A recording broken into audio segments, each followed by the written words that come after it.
Ontem foi sábado. Pelas contas, vocês podem saber que hoje é domingo. Se ontem foi sábado, hoje é domingo. Quer dizer que sábado o Outsider não filmou nada. Bem não. O sábado o Outsider passou o dia todo a dormir.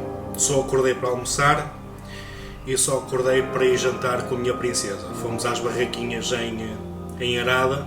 Havia lá festa da francesinha.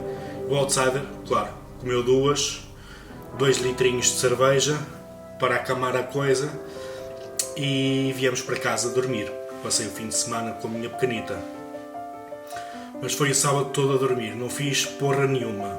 Hoje, domingo, foi exatamente a mesma coisa. A minha pequenita acordou, foi para casa, foi fazer as coisas que tinha a fazer. Eu só acordei para almoçar. Entretanto, deitei-me e voltei a adormecer. A minha princesa veio ter comigo. Hoje, domingo, ela esteve a ver aqui uns filmes em casa e eu a roncar. Que tristeza, Outsider, que tristeza. Mas eu passo muitos fins de semana a dormir. Entretanto, depois aproveitamos.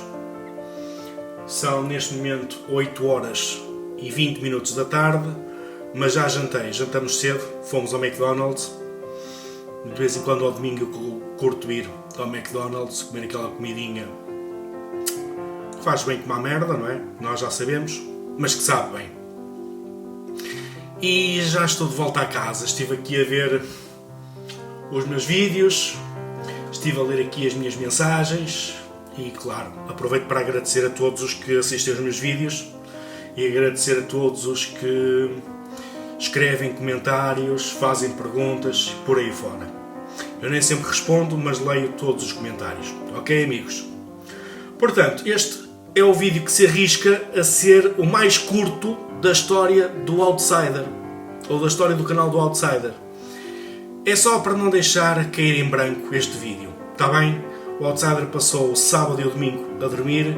Estou preparado para uma semana em força. Vai ser uma semana basicamente só de massagens, mas isso depois vocês acompanham o dia-a-dia do Outsider, ok?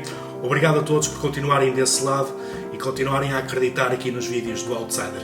Obrigado por continuarem a assistir a esta novela, que é a novela do Outsider, ok? Beijinhos e abraços. Façam o favor de serem felizes. Façam o favor de serem felizes. Até ao próximo vídeo.